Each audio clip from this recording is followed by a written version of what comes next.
But in a wine press, you gotta imagine this, there is no wind to blow the chaff away from the wheat. But Gideon really has no choice because he's been attacked so many times that every time he tries to come out of the low place, he gets attacked and pushed back down.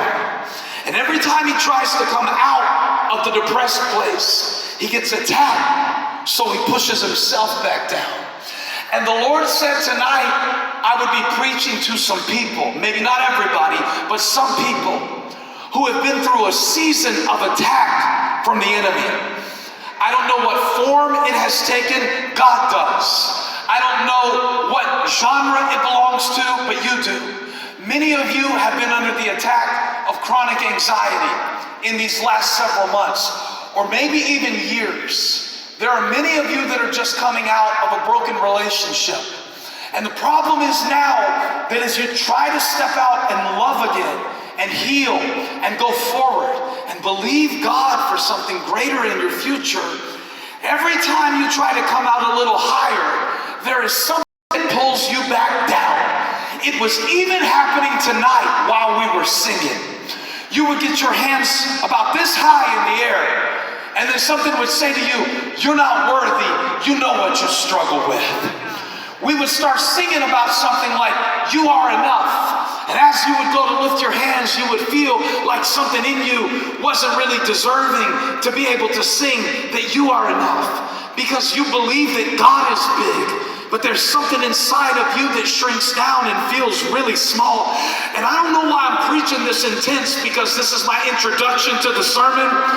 But it must be that God sees somebody down in your wine press tonight, and he wanted you to know that he is sending a word into your wine press, because he's not going to leave you there.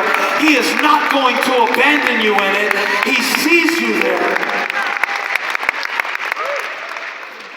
He speaks to that place in you, and he sees that weakness in you, and he calls you higher.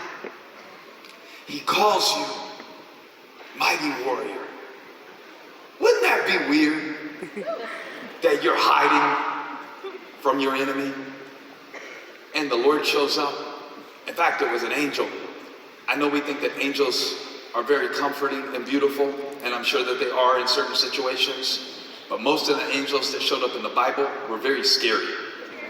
If you read about them, the angel was always having to tell people when they showed up, do not fear. Now, why you got to tell somebody do not fear if you're not scared? Like a little ceramic little thing on the mantelpiece. Why do you have to say don't be afraid? I'm not scared of ceramic. Angels are like UFC fighters. And then he calls him a mighty warrior. And then Gideon starts telling all the things that have happened to him that make him feel like he's not what the angel says that he is. And a battle begins. A battle begins. Which one is going to win? What God says Gideon is, or what Gideon says Gideon is? Let me give you a little spoiler alert. If you think one thing about you, and God thinks another thing about you, one of you is wrong, and it's not God. Yeah. Just real quick, just kind of like, just elbow your neighbor and say, God's not wrong. God's not wrong about you. If he says you are, you are. If he says you can, you can. If he says you will, you will. If he says he has it, he has it. And if he says you can share it, you share it. God is not wrong. You are. Oh, is that offensive to you? When you're telling God that this is all I am, this is all I'll ever be, this is all I ever can be, this is all I have, I don't have what it takes. Do you know how many times that I have argued with God about the possibilities and the potential of what he's called me to do? I almost didn't do these elevation nights because I was so scared that people wouldn't come out for them. Well, here you are and here I am, and God was right and I was wrong. All right?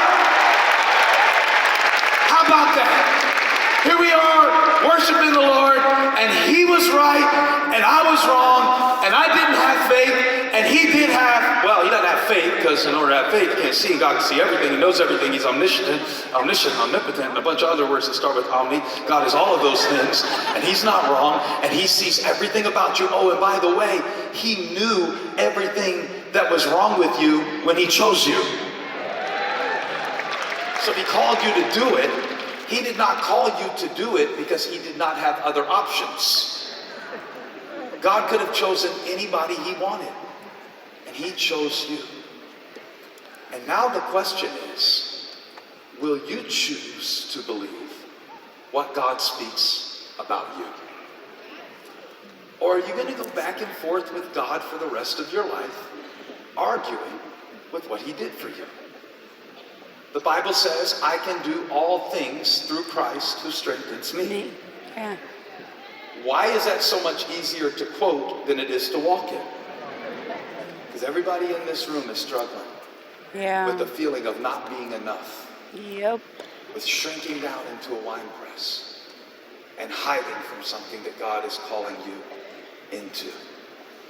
I know that because I saw you when we were singing, and you were singing, and some of you were singing with your hands lifted. And I want to let everybody that had their hands lifted to God know tonight, reaching out for him, that as you were reaching, God was releasing.